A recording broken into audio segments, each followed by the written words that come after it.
Hello, today we'll be introducing you the book To Kill a Mockingbird, written by Harper Lee.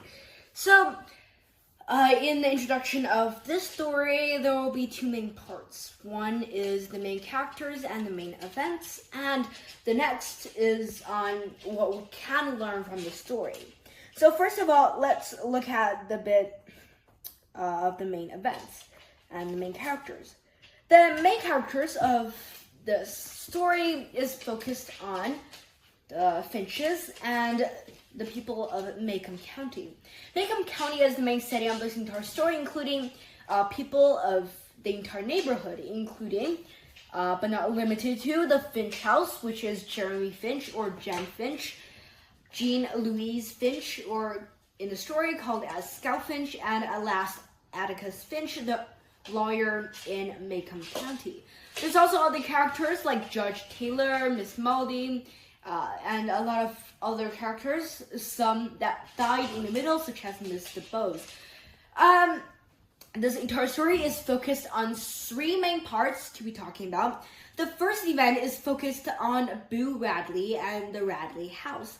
The second part is mainly focused on the trial of Tom Robinson. And the last bit of the entire story is focused on Jem Finch. So, firstly, the first one, Boo Radley. This incident happens in which Jem Finch and Scout Finch, plus a friend that came all the way from Meridian, called Dill, they went together and they decided. There was this house that, like, the living people inside, they never come out. And that house is called the Radleys, in which a lot of myths are surrounding them. For example, there is this myth that the son of the family, Boo Radley, or Mr. Arthur Radley, he stabbed his father in the thigh, and Mr. Radley, the parent that got stabbed, he ran around and said, Boo is going to kill everyone. And this is one of the myths, and there's a lot more in the story. And because they're focused on this, Jeremy Finch and Scout Finch, I'm just going to continue calling them Jem and Scout, they decided with Dill that they're going to sneak to the Radley house, hand them a letter into a fishing pole, and get Boo Radley to come out. And it was quite exciting because there was 3 tries, and all of them failed, and all ending with Atticus finding out that they have been trying to contact Boo Radley house, and they did not do so in a matter of formality, but rather in a matter, say, in which they're taunting him, they're shaming him, and making him come out. And this process really isn't kind, as said in the story, towards the house of the Radleys. And let's go on to the second event, Tom Robinson. This takes a bunch of the entire book's entire profile, and this is mainly focused upon the event of Tom Robinson's trial. Tom Robinson himself is a black man in the story, and he is charged to have had sexual contentment with Mayela Ewell, one of the half-white, half-black people on Macomb County. And the main problem about this trial is, let's first take a look at the probable truth of this entire story. Firstly, Mayela Ewell is a character that's half black and half white, which means that the white people does not want her because she's half black. And the black people don't want her because she's half white, leaving her in a sort of middle of the entire two groups and not really having any friends or any group of people to go to. And in this trial, after Tom Robinson is charged of raping Mayela Ewell, what happens is the correctness, the truth of the entire thing is Tom did not do that, but rather Mayela Ewell, because she was so forgotten by her parents, she decided that she wants to go on into a further life with Tom Robinson, so she started the entire ordeal. And Mayela Ewell's parent, Robert Ewell, or here we're gonna call him Bob Ewell, he went back home when Mayela Ewell was doing business with Tom Robinson, and he saw, and Mayela, he did not want all the trouble to be on herself, so she started screaming. And Bob Ewell, he knew that the entire event was started by Mayala Yule, so he decided to beat up Mayala Yule. But then when this event went onto trial, it goes onto court, what is said as a false decor to this event was Tom Robinson was invited inside of the house by Mayala to chop a piece of shiva robe. And during this process, Tom Robinson went inside and raped Mayala. And during this process, Tom badly hurt Mayala in the process, as said by Bob Yule. And this event is false. When using the eyewitnesses of Bob Yule and Mayala Yule, and we all know that they're saying the false ideas, they're saying the false side of the entire event, but people believe them because Bob is white and Mayala is half white, half black. The main event and the main reason of the justification of this entire trial is because the people, the jury, and the members of the state, including the black people, they did not trust the black. They did not trust them because they were of an entire different ethnicity, because they were lowly seen at. I'm not promoting this action here, but I'm rather suggesting that we should not be taking the color of people as a real matter for things. Why did Martin Luther King Jr., Rosa Parks, why did all these people go on with protests? Because people were looking so down at these black people, and that is clearly showing in the story also because people, they deemed Tom Robinson guilty even when the best lawyer in the entire town, Atticus Finch, went on to help him and try to get him to not be guilty and out of trial. The jury, all 12 of them, deemed Tom Robinson guilty because he was black, and mainly because he was black. Although Atticus Finch kept the jury outside for a long time and made them to their decision for a long time, their final decision was still guilty, and that decision is heavily affected by the simple fact that Tom Robinson, he is a black person. And this entire thing, this trial ended with Tom Robinson being kept in prison, and he was finally killed because he tried to escape prison.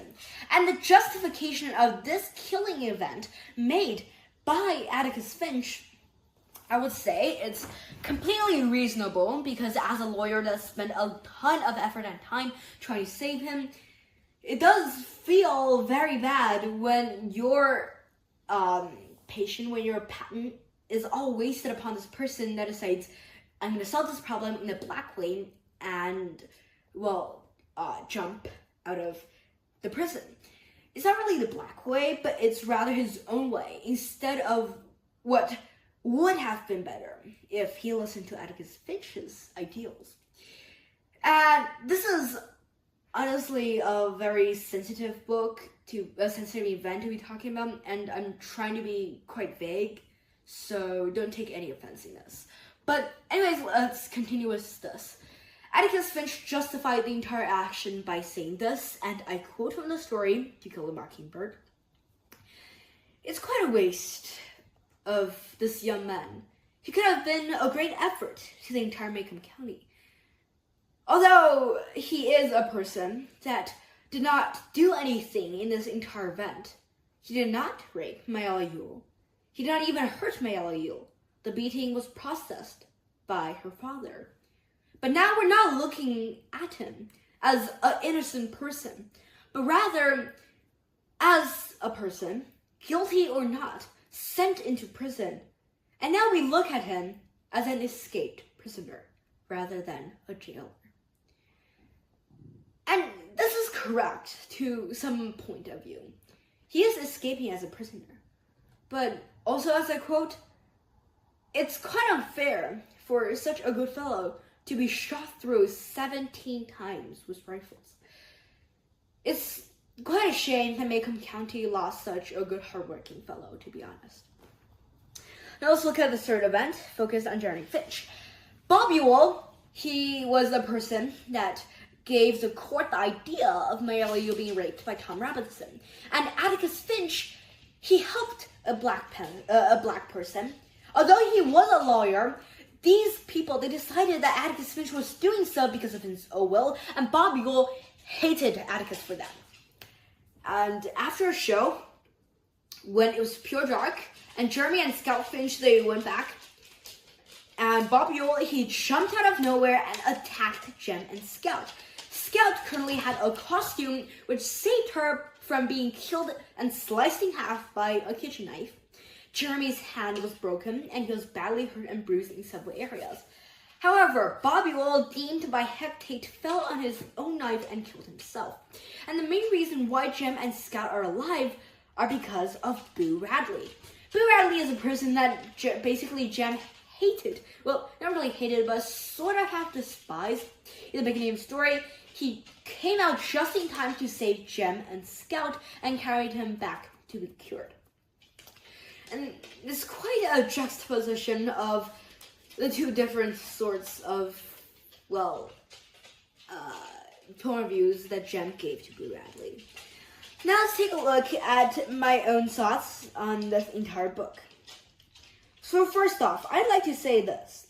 The main quote of the entire book is as following, and I quote, once Jem and Scout got their own air rifles, here was Atticus said, "It's alright, you can kill all the blue jays you want, but just remember, it is a sin to kill a mockingbird. They never do anything to you, but chirp their beautiful songs. They don't ruin your day. They do nothing but make it brighter and better." And in this story, the mockingbird is used as an analogy, a metaphor towards Tom Robinson. The black people, they didn't really do anything. Well, except for some few specific examples in the past in which black people attacked them, a lot of black laborers and black slaves and black people that lived their own lives, they did nothing in offense of white people. They did nothing of offense. But yet, people turned on them because of their skin color. They attacked them. And they deemed them to always lie, to always be bad. And this lie made by all people, this generalization, it's really false. We can't deem a group of people all simply because of one. And that's what's really important. We can never judge a book by its cover. Mockingbirds, like the black people, do nothing to affect our daily lives. So why take revenge, take avenge on them? Why attack them simply because of their skin color? And here's something Atticus Finch, as a very well-educated person in the story, showed us. Atticus Finch, he, as a lawyer, shows the three main signs of once a person is educated, what they were shown. First sign, as said here. Well, they let others step into their own shoes and look from their opinion, and they also do so to others. Because if you're a person that is well educated, you really don't have anything to keep away from others.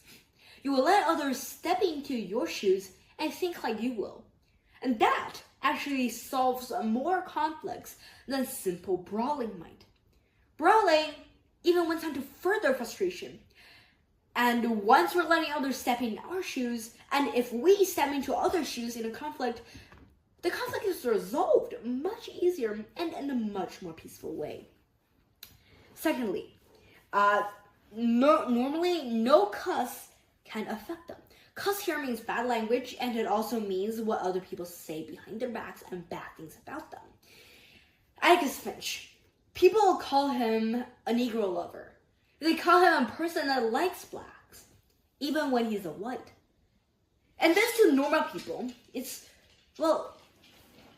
really frustrating to them. It annoys them, and sometimes it prompts a fight to them. But what does Atticus do? He turns around, he doesn't mind it, he goes on with his business. And this is what a really educated person shows. It gives them an idea that I don't care about what other people say about me, because I know the truth I know the truth of myself, the truthful inner side of myself. And here I have a quote by Aristotle to share with all of you. What you think of other people is the real you. What you think about yourself is not the real you. What others think about you is also not the real you.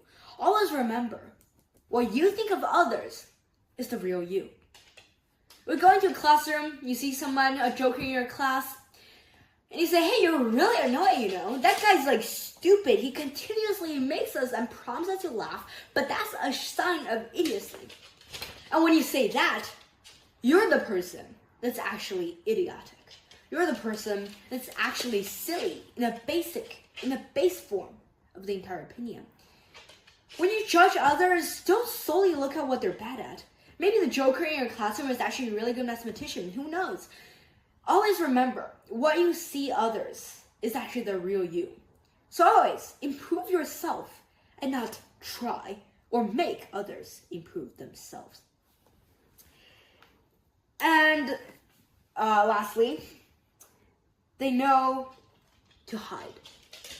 A lot of people, and I would even say me sometimes, we show off in front of others. We brag in front of others. No matter if it is something about games, I just achieved trophies, I got this new hero in this game, I got a new achievement, or if it's in real life. And in real life, it's really two things. One is I got good grades, I have good talents, I got good scores in competitions, and two is on economic levels. Economic levels, they don't really matter. Because you have money, fine. You have a few $1 trillion, you can buy Harvard, you can just go in. But it's honestly useless. Because you know deep inside, it's not your own efforts that brought you to that stage in life. I don't know if you have ever watched, you guys watching this video have ever watched a movie called The Road to Harvard. It's about a little kid, a little girl, her parents both is on drugs. Her mother died when she was only 9 because she drank too much. Her father decided to quit drugs, but he is still in this recovery hotel, a hospital, leaving her with no money and nothing. She worked on the streets picking up trash to get enough money to a library. And there she read her own books and gained her own knowledge without teachers. She lived in the library because of a kind librarian. And just because of that, she went on, no schooling, for up to 7 years, getting to that library every single day and reading all the books in the entire library. And furthermore, getting enough money to get a very basic education on the basics of life that allowed her to survive in society. And because of her 7 years of efforts, she got to Harvard. Think about it. Would it be more accomplishing if you just bought yourself into Harvard, or would it be more accomplishing to yourself that you fought your way by learning into Harvard, into a glorious path? And the main thing is some people, they got themselves into Harvard and they just started gaming, drugging, and gambling. And they get kicked out of Harvard. Some people, they go into famous schools and they continue learning and get a better career, a better future. I'm not saying good school must deem your future, but sometimes your efforts, even when you're at the top of education, the top of societal level, the effort you make is actually the really most important thing that brings you to a better life in future society. You study Harvard 20 years, you live better for 80 years. You don't study Harvard for 20 years, you fail your life for the rest of your entire time in the world. And let's leave you all off with a quote from Aristotle. Nothing in life really changes except for your own effort on life.